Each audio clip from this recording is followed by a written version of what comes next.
Coming up, Qatar's state oil company announced that they are leaving OPEC to focus on natural gas. This comes during an embargo of Qatar with neighboring countries. Find out why they want to leave the organization and what it means for the United States. And President Trump is threatening to end the recently revised NAFTA agreement. Find out why he wants to end the agreement after signing it alongside Mexico and Canada in September. And find out how a classic film is making its way to the Syracuse Stage. Amber McElrath has more on how the performance company is changing up the lovable classic film, Elf. Citrus TV News starts right now.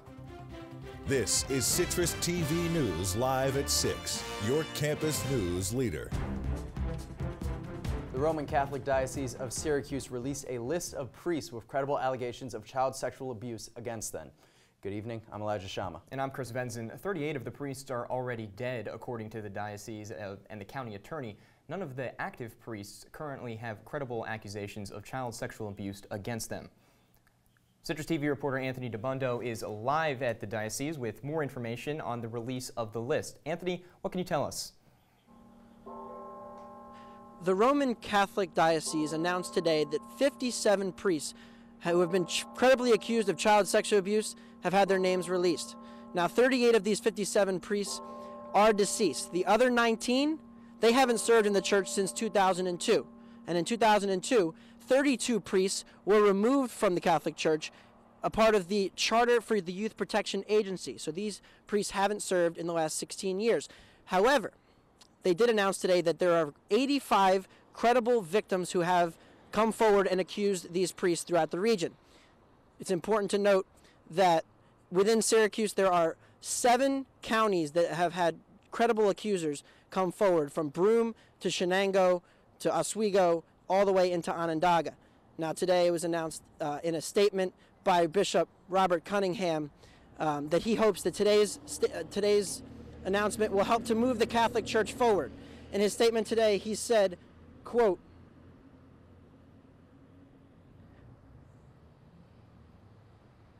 "While I'm aware that the release of these names will cause pain for victims, families of the accused, friends, and parishioners, I know that we are at a critical juncture in the history of our church." Now, originally, the policy said that the names would not be released of the priests unless the victims and accusers came forward publicly. However, today's announcement marks a reversal of that trend.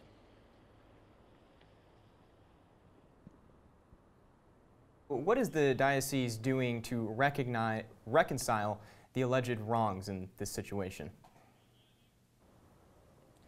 Now, Syracuse is one of the many cities that has had this scandal within the church recently. We've seen it in Pittsburgh, we've seen it in Philadelphia, we've seen it in Boston. And what the Syracuse Roman Catholic Church is doing is they are offering a reconciliation plan. They are working with the courts, with lawyers, to try to somehow settle this issue with the victims.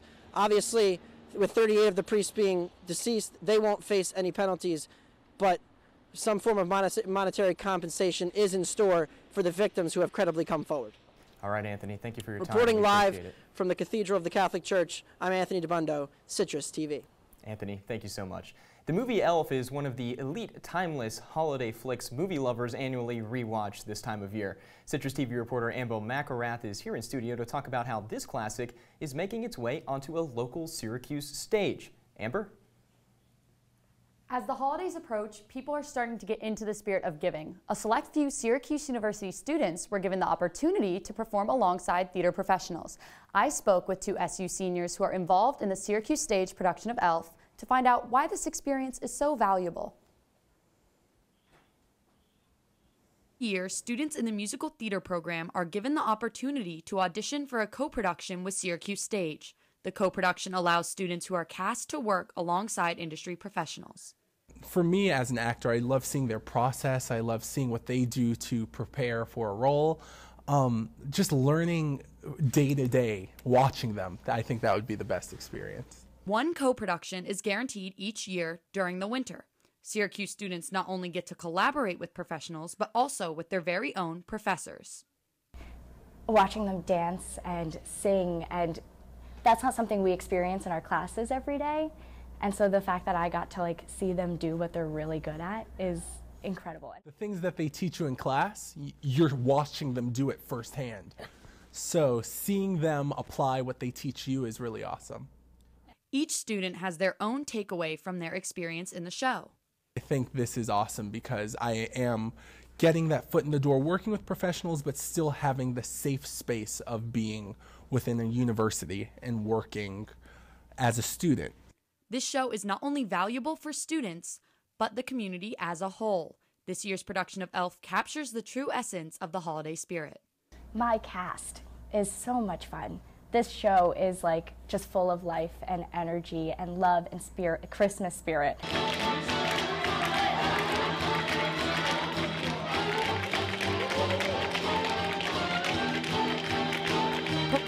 Expecting a high student turnout for the show this year. The Syracuse Stage production of Elf is running until January 6th. You can buy tickets to support your fellow SU students online or at the Syracuse Stage box office.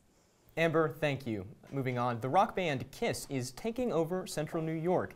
Tickets for their End of the Road World Tour went on sale today at 10 a.m.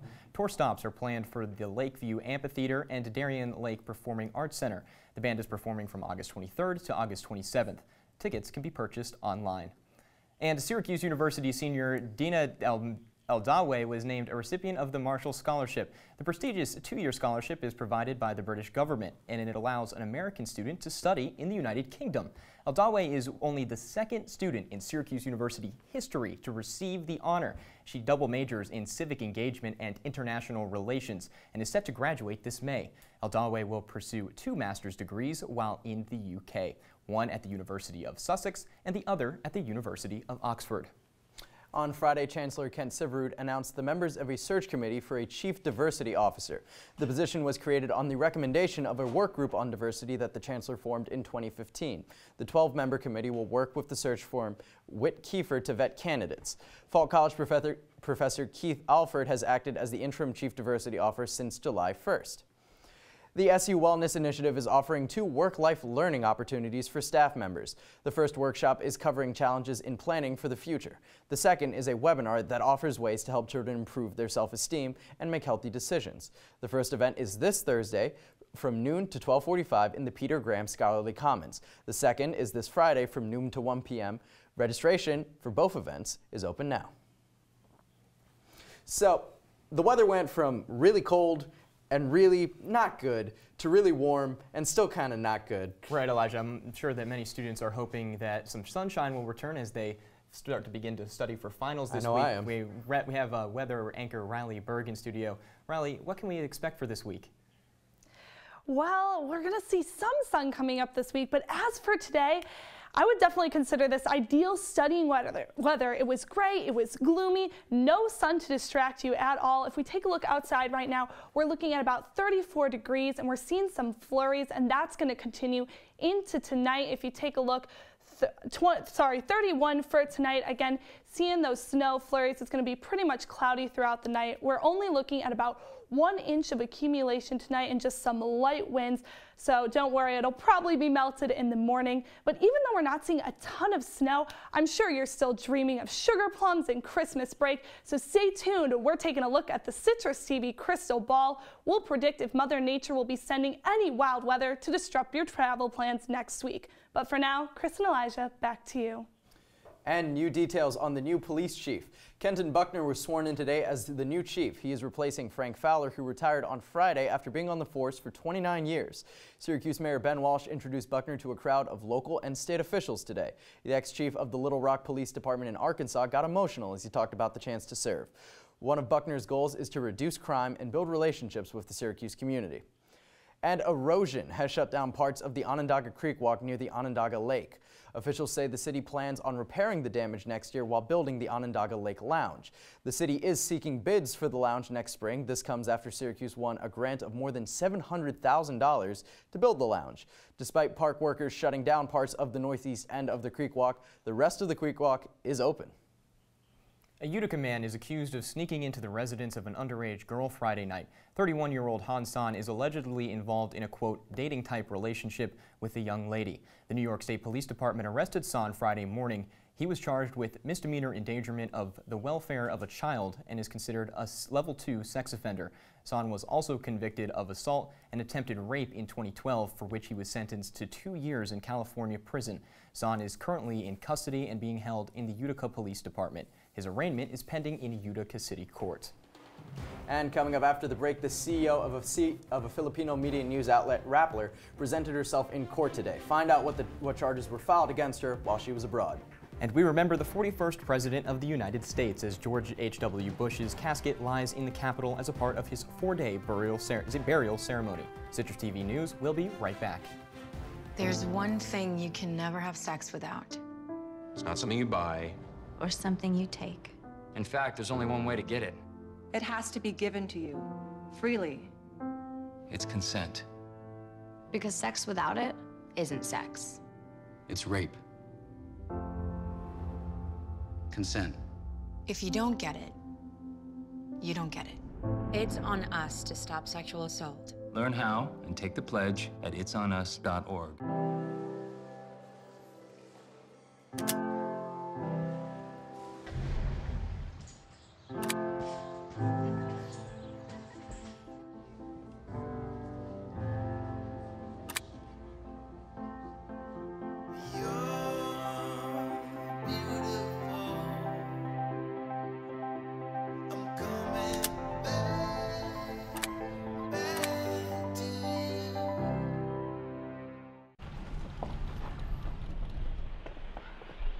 Got a quarter?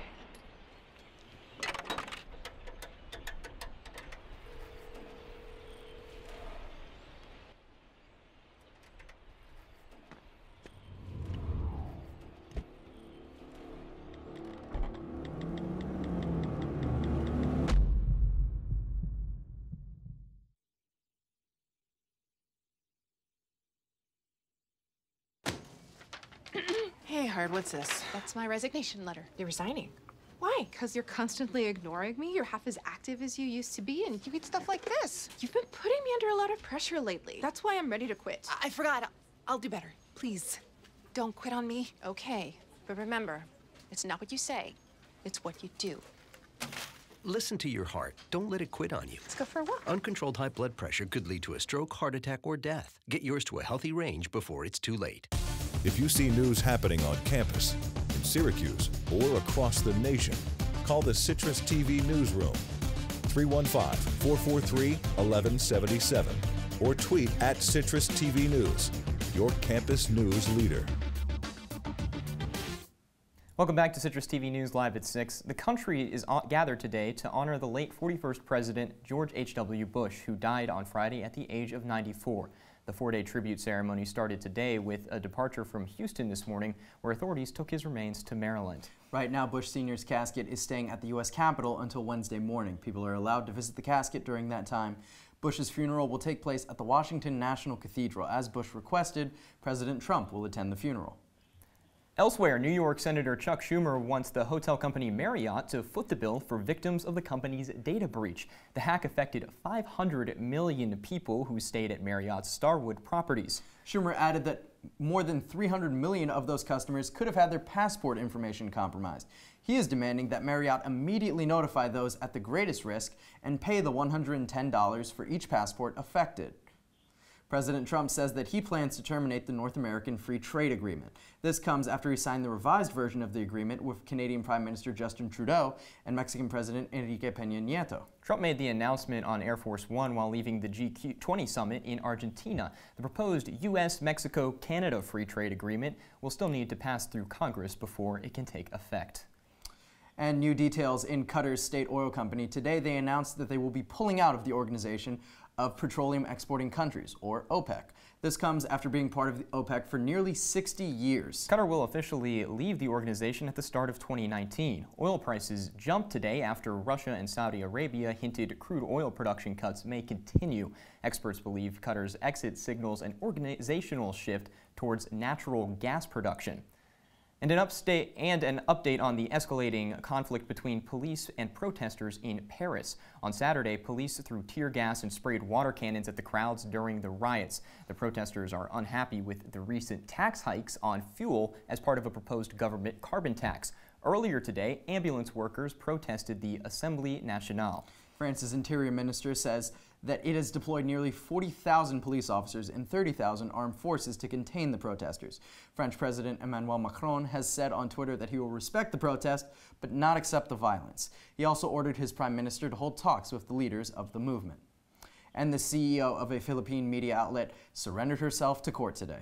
Maria Ressa is facing tax evasion charges that were filed while she was abroad. Ressa and her company Rappler were both formally indicted last week. If she's found guilty, the charges could result in a 10-year prison term. Ressa entered court with a bail application which the judge later approved. Her next court appearance is scheduled for Friday, December 7th. 3 astronauts took off from Kazakhstan today in a rocket headed for the International Space Station. The rocket of the MS-11 ship comes after another rocket suffered a launch failure back in October. The crew of today's launch includes a Russian, a Canadian, and an American. They will spend 6 months at the ISS. They will also relieve the current ISS crew upon arrival. The current crew is also set to return home on December 20th. And when we come right back, Riley Burg has your full weather forecast. Stay tuned if we're still seeing a winter wonderland for finals week, or if warmer days are ahead of you. All in 90 seconds. They call me Maxie, but I prefer tripod. I was your above-average four-legged homie, and then wham, bam, minivan. Some people pity me. Now that's lame. I still run, fetch, and swim. And the ladies love me. I'm the ultimate wingman. Just don't ask me to high five.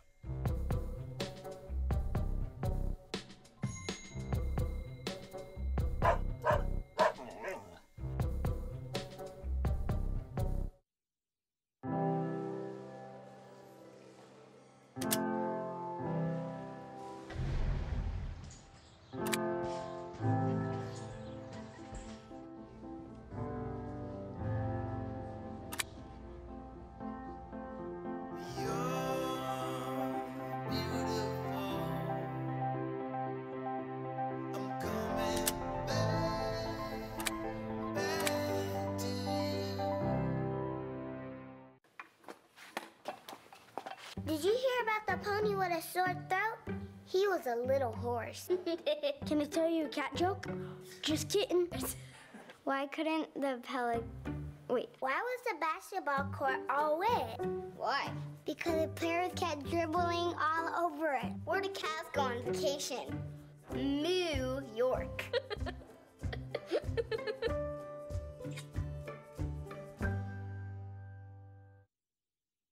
If you see news happening on campus, in Syracuse, or across the nation, call the CitrusTV Newsroom, 315-443-1177, or tweet at CitrusTV News, your campus news leader. From the CitrusTV Weather Center, this is SU's most accurate weather forecast. And welcome back to CitrusTV News. As we head into finals, tomorrow is going to be another great day to study. As you can see, more clouds in our future forecast. Looking at 9 a.m. tomorrow, about 25 degrees, and then heading into noon, right about 26, and then again at 6 p.m. for dinner time, about 25. Definitely going to want a coat with you tomorrow as it is going to be cold outside. Now, as we approach finals and you're thinking about heading home for break, whether you're traveling by plane, train, or automobile, let me tell you, here at Citrus TV, I'm sure you're looking forward into the future. Now, we are too. What we have here is our Citrus TV crystal ball, and it's going to help us predict what the future is going to look like as you're thinking about traveling and heading home. So we're going to rub this bad boy just a little bit. Rub, rub, rub.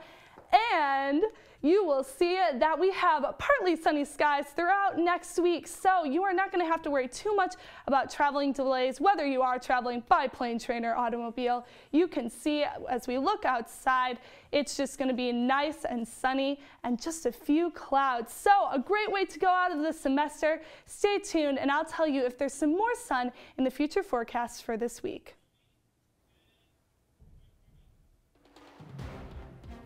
Coming up in sports, break out your sunscreen because the Orange are headed to Orlando. Everything you need to know about SU's bowl matchup with West Virginia. Plus, a busy weekend for SU basketball. All that and more right after this.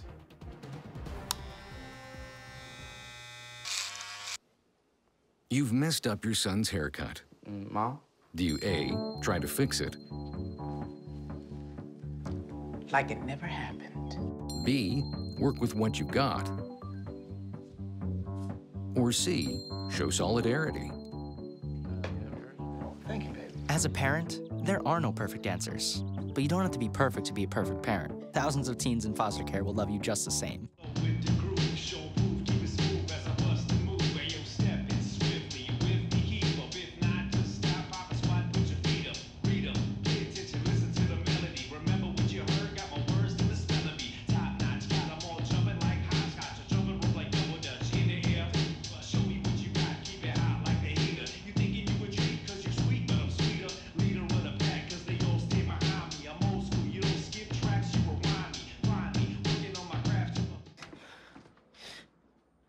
Your daughter just had her first breakup. Do you A, put yourself in her shoes? B, console her? Don't worry, sweetie. This is gonna happen a lot. Or C, find her a new boyfriend? Nice, single boys. That was weird. As a parent, there are no perfect answers. But you don't have to be perfect to be a perfect parent. Thousands of teens in foster care will love you just the same.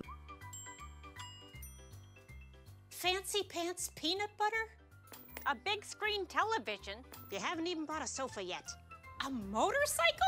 When your father finds out, he's gonna flip his shoes with 2 buckles? What do you even need 2 buckles for? Mr. Big Shot, buying whiskey shots for everybody in the bar.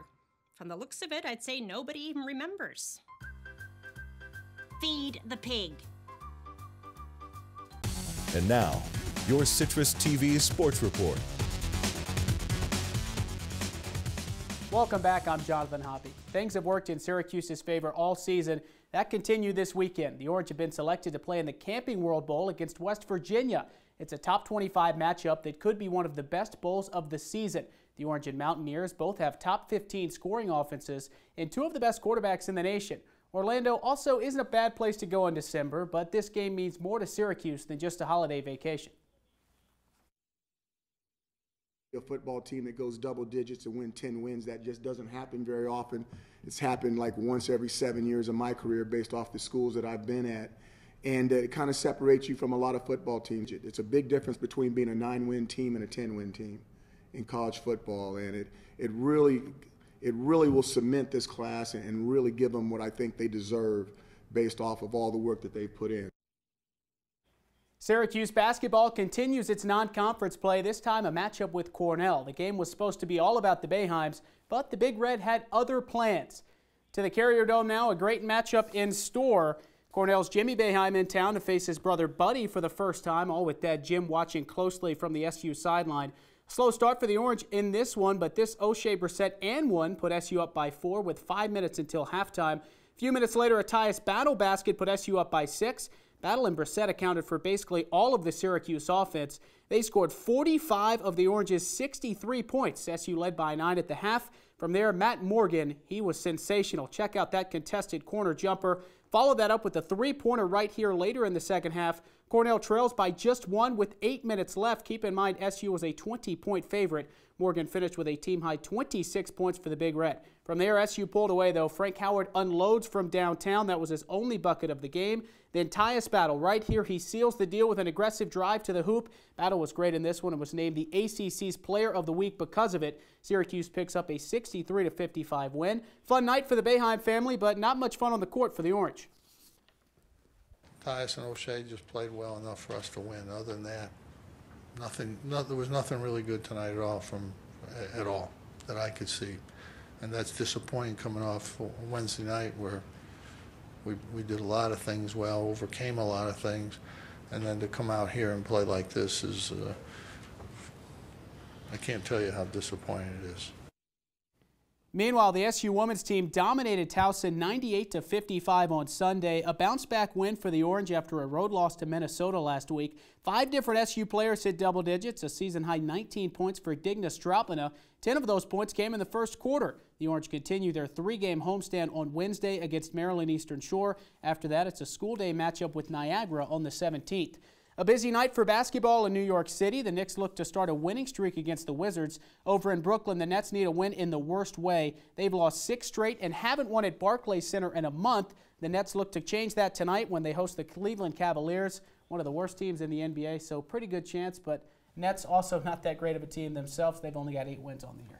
So, Hoppe, let us know, what should we be watching in this bowl game between Syracuse and Western Virginia? Well, what I'm watching for is Will Greer going to play, the Heisman hopeful, maybe not in that true conversation, but he's right up there ahead of Eric Dungey in that race. Is he going to play? A lot of speculation that he's going to the NFL, which makes me think he might sit it out, Chris. All right, we'll see what happens between Will Greer and Eric Dungey. Johnathan, thank you so much for your time. We'll be back in just a moment. I see you mobbing over her. Let's go. Let's mob. Let's crawl. Let's crawl. Let's crawl. Hey, yo, we mobbing. Come on, girl. Let's crawl. Hey, yo, let's crawl. Hey, yo, let's crawl. Hey, let's crawl. Hey, yo, let's crawl. Hey, look, it's those guys. Are you good to drive? I'm fine. How many did you have? I should be fine. You should be? You go and step out of the vehicle for me? See ya, buddy. Good luck. So turns out, buzz driving and drunk driving, they're the same thing, and it costs around $10,000. So not worth it. Patriotism. It inspires passionate debate, and it's worn like a badge of honor with good reason, because it means love and devotion for one's country. But what really makes up this country of ours? It's the people. To love America is to love all Americans. This year, patriotism shouldn't just be about pride of country.